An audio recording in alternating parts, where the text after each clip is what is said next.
প্রিয় শিক্ষার্থীবৃন্দ, জীববিজ্ঞান প্রথম পত্র ক্লাসে তোমাদের স্বাগতম।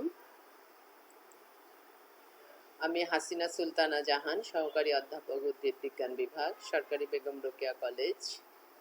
আজ আমি তোমাদের নবম অধ্যায় থেকে গ্লাইকোলাইসিস নিয়ে আলোচনা করব।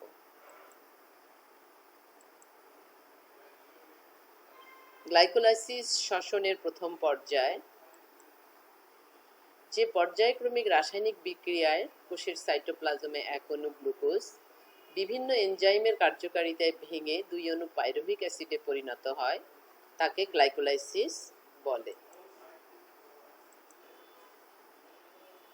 1918 খ্রিস্টাব্দে জার্মান বিজ্ঞানী M10 মেয়ার অ্যান্ড পার্নাস এই পর্যায়ের বিক্রিয়াগুলো আবিষ্কার করেন। তাদের নামানুসারে গ্লাইকোলাইসিসকে ইএমপি পাথওয়ে বলা হয়। এই পর্যায়ের বিক্রিয়াগুলোর জন্য মুক্ত অক্সিজেনের প্রয়োজন হয় না, তবে অক্সিজেনের উপস্থিতি বিক্রিয়াগুলোর উপর কোনো প্রভাব বিস্তার করে না। তাই গ্লাইকোলাইসিসকে সবাত ও অবাত উভয় শ্বসনের প্রথম ধাপ বলা হয়।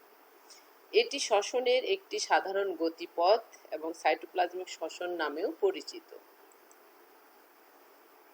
শ্বসনিক বস্তু যাই হোক না কেন, গ্লাইকোলাইসিসের পূর্বে সেই বস্তুগুলোকে অবশ্যই গ্লুকোজে পরিণত হতে হয়। তাই গ্লুকোজ এই প্রক্রিয়ার প্রথম বস্তু। গ্লাইকোলাইসিসে এক অণু গ্লুকোজ থেকে দুই অণু পাইরুভিক অ্যাসিড তৈরি হতে 9টি বিক্রিয়া সম্পন্ন হয়। এই 9টি বিক্রিয়ার মধ্যে প্রথম, তৃতীয় ও নবম বিক্রিয়া একমুখী এবং বাকি 6টি বিক্রিয়া উভমুখী। প্রথম ও তৃতীয় বিক্রিয়ায় দুই অণু এটিপি খরচ হয়। এই প্রক্রিয়ার সকল এনজাইম দ্রবণীয়। গ্লুকোজকে শ্বসনিক বস্তু ধরে গ্লাইকোলাইসিস প্রক্রিয়ার বিক্রিয়াগুলো পর্যায়ক্রমে এরূপ: গ্লুকোজ এটিপির সাথে বিক্রিয়া করে গ্লুকোজ 6 ফসফেটে পরিণত হয়, একটি এডিপি উৎপন্ন হয় এবং এই বিক্রিয়ায় হেক্সোকাইনেজ ক্রিয়াশীল হয়। ফসফোগ্লুকোআইসোমারেজ এনজাইমের কার্যকারিতায় গ্লুকোজ 6 ফসফেট ফ্রুক্টোজ 6 ফসফেটে পরিণত হয়। এই বিক্রিয়াটি উভমুখী। ফসফোফ্রুক্টোকাইনেজ এনজাইমের কার্যকারিতায় ফ্রুক্টোজ 6 ফসফেট এটিপি থেকে একটি ফসফেট গ্রহণ করে ফ্রুক্টোজ 1,6 বিস ফসফেটে পরিণত হয় এবং একটি এডিপি উৎপন্ন হয়।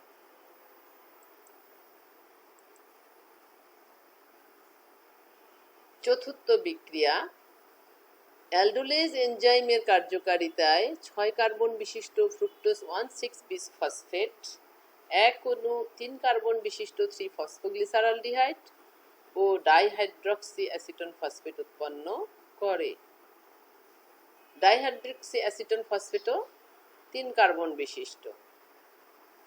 এই 3 ফসফোগ্লিসারালডিহাইড এবং ডাইহাইড্রক্সি অ্যাসিটোন ফসফেট আইসোমারেজ এনজাইমের কার্যকারিতায় এরা একটি অন্যটিতে পরিবর্তিত হতে পারে। উভয় বিক্রিয়ায় উভমুখী। 3 ফসফোগ্লিসারালডিহাইড এনএডির সাথে বিক্রিয়া করে 1,3 বিস ফসফোগ্লিসারিক অ্যাসিড ও NADH2 উৎপন্ন হয়। এখানে ফসফোগ্লিসারালডিহাইড ডিহাইড্রোজিনেজ এনজাইম ক্রিয়াশীল হয়। 3 ফসফোগ্লিসারিক অ্যাসিড এডিপির সাথে বিক্রিয়া করে 1,3 বিসফসফোগ্লিসারিক অ্যাসিড এডিপির সাথে বিক্রিয়া করে 3 ফসফোগ্লিসারিক অ্যাসিডে পরিণত হয়, একটি এটিপি উৎপন্ন হয় এবং এই বিক্রিয়ায় ফসফোগ্লিসারিক অ্যাসিড কাইনেজ এনজাইম ক্রিয়াশীল হয়। ফসফোগ্লিসারোমিউটেজ এনজাইমের কার্যকারিতায় 3 ফসফোগ্লিসারিক অ্যাসিড 2 ফসফোগ্লিসারিক অ্যাসিডে পরিণত হয়। বিক্রিয়াটি উভমুখী। ইনোলেজ এনজাইমের কার্যকারিতায় 2 ফসফোগ্লিসারিক অ্যাসিড ফসফোইনোল পাইরুভিক অ্যাসিড এ পরিণত হয়, এক অণু পানি উৎপন্ন হয়। ফসফোইনল পাইরুভিক অ্যাসিড এডিপি এবং অজৈব ফসফেটের সাথে বিক্রিয়া করে পাইরুভিক অ্যাসিড ও একটি এটিপি উৎপন্ন করে। এই বিক্রিয়ায় পাইরুভিক অ্যাসিড কাইনেজ এনজাইম ক্রিয়াশীল হয়। প্রিয় শিক্ষার্থীবৃন্দ, তোমাদের এখনো গ্লুকোজ থেকে পাইরুভিক অ্যাসিড পর্যন্ত এখানে বিক্রিয়া আকারে দেয়া হলো, অর্থাৎ আমি বিক্রিয়া আকারে তোমাদের দেখালাম, কিন্তু তোমাদের যদি এটা পরীক্ষায় বর্ণনা আসে তাহলে তোমরা অবশ্যই সেটি বর্ণনা আকারে লিখবা, বিক্রিয়া লেখার কোনো দরকার নেই। গ্লুকোজকে যদি শ্বসনিক বস্তু ধরা হয় এবং গ্লাইকোলাইসিস প্রক্রিয়ার এই যে বিক্রিয়াগুলো এগুলো ছক আকারে দেখানো হয় বা একটি রেখাচিত্র হিসেবে দেখানো হয়, তাহলে আমরা দেখব এরূপ।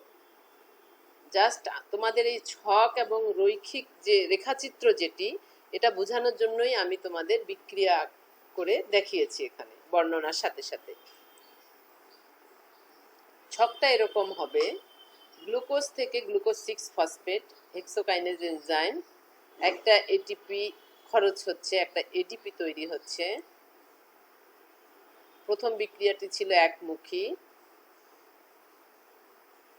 ফসফোগ্লুকোআইসোমারেজ এনজাইমের কার্যকারিতায় গ্লুকোজ 6 ফসফেট ফ্রুক্টোজ 6 ফসফেটে পরিণত হচ্ছে। বিক্রিয়াটি উভমুখী। ফ্রুক্টোজ 6 ফসফেট একটি ফসফেট গ্রহণ করে ফ্রুক্টোজ 1,6 বিসফসফেটে পরিণত হচ্ছে। এখানে এনজাইম হচ্ছে ফসফোফ্রুক্টোকাইনেজ। 6 কার্বন বিশিষ্ট ফ্রুক্টোজ 6 ফসফেট ভেঙে গিয়ে 3 ফসফোগ্লিসারালডিহাইড 1 অণু 3 কার্বন বিশিষ্ট ডাইহাইড্রক্সি অ্যাসিটোন ফসফেট 1 অণু 3 কার্বন বিশিষ্ট তৈরি হচ্ছে এবং এ দুটি একটি অন্যটিতে পরিণত হতে পারে আইসোমারেজ এনজাইমের কার্যকারিতায়। ফসফোগ্লিসারলডিহাইড ডিহাইড্রোজিনেজ এনজাইমের কার্যকারিতায় 3 ফসফোগ্লিসারালডিহাইড 1,3 বিসফসফোগ্লিসারিক অ্যাসিডে পরিণত হয়। এখানে NADH2 তে পরিণত হয়। ফসফোগ্লিসারিক অ্যাসিড কাইনেজ এনজাইমের কার্যকারিতায় 1,3 বিসফসফোগ্লিসারিক অ্যাসিড একটি ফসফেট হারিয়ে 3 ফসফোগ্লিসারিক অ্যাসিডে পরিণত হয় এবং একটি এটিপি উৎপন্ন হয়। বিক্রিয়াটি উভমুখী। ফসফোগ্লিসারোমিউটেজ এনজাইমের কার্যকারিতায় 3 ফসফোগ্লিসারিক অ্যাসিড 2 ফসফোগ্লিসারিক অ্যাসিডে পরিণত হয়। বিক্রিয়াটি উভমুখী। ইনোলেজ এনজাইমের উপস্থিতিতে 2 ফসফোগ্লিসারিক অ্যাসিড ফসফোইনল পাইরুভিক অ্যাসিডে পরিণত হয়। বিক্রিয়াটি উভমুখী। Phosphoenol pyruvic acid pyruvic acid kinase এনজাইমের কার্যকারিতায় পাইরুভিক অ্যাসিডে পরিণত হয়। এখানে একটি 3 ফসফোগ্লিসারালডিহাইড থেকে একটি পাইরুভিক অ্যাসিড উৎপন্ন হয়েছে। একইভাবে এই ডাইহাইড্রক্সি অ্যাসিটোন ফসফেট আইসোমারেজ এনজাইমের কার্যকারিতায় 3 ফসফোগ্লিসারালডিহাইডে পরিণত হলে আর একটি পাইরুভিক অ্যাসিড উৎপন্ন হবে। তাহলে 1 অণু গ্লুকোজ থেকে 2 অণু পাইরুভিক অ্যাসিড উৎপন্ন হবে।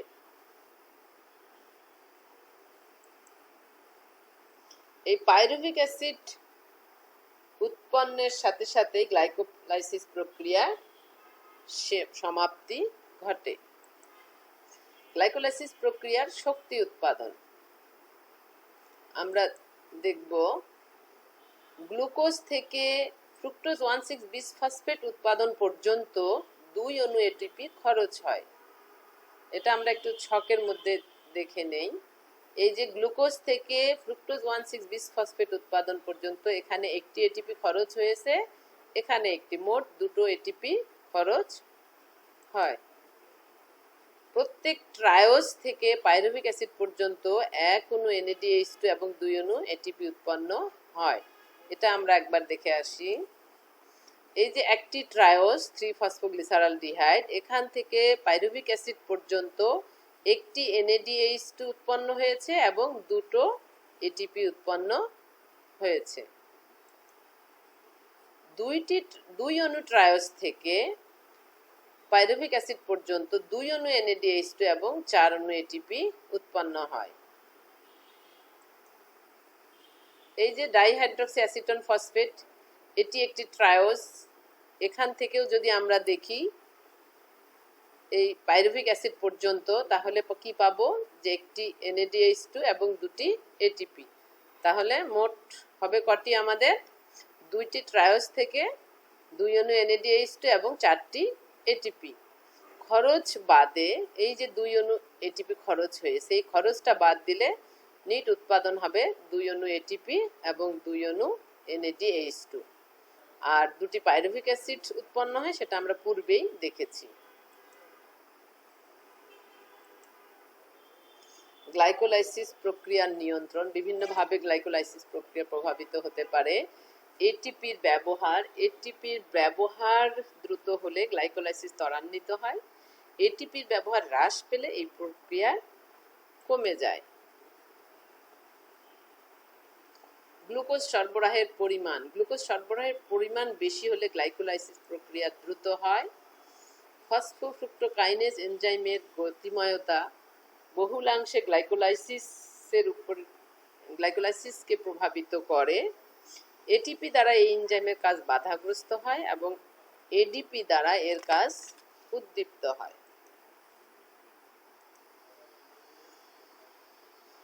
গ্লাইকোলাইসিস প্রক্রিয়ার গুরুত্ব।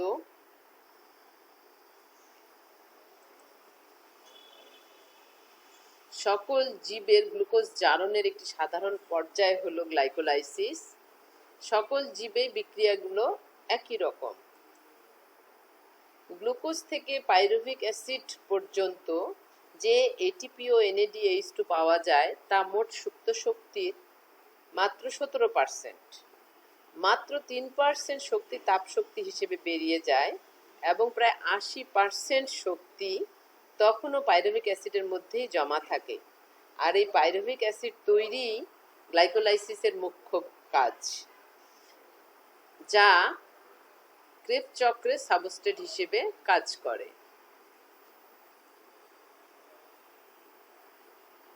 অন্তর্বর্তী যৌগগুলো গ্লাইকোলাইসিস প্রক্রিয়া গ্লুকোজ থেকে পাইরুভিক অ্যাসিড পর্যন্ত যে অন্তর্বর্তী যৌগগুলো উৎপন্ন হয়, সেগুলো জীবের বিভিন্ন বিপাকীয় কাজে লাগে। গ্লাইকোলাইসিস প্রক্রিয়ায় 4 অণু এটিপি ও 2 অণু NADH2 উৎপন্ন হয়। এখানে খরচ বাদ দিয়ে বলা হয়েছে।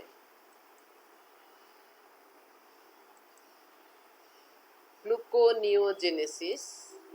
গ্লাইকোলাইসিস প্রক্রিয়ার উল্টো পথে গ্লুকোজ তৈরি হওয়াকে গ্লুকোনিওজেনেসিস বলে।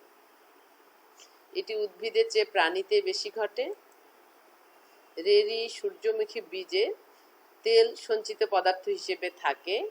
এই গ্লুকোনিওজেনেসিস প্রক্রিয়ায় এটি গ্লুকোজে পরিণত হয় এবং পরবর্তীতে এই বীজ অঙ্কুরিত হয়ে চারা তৈরি হওয়ার সময় চারার বৃদ্ধিতে কাজে লাগে।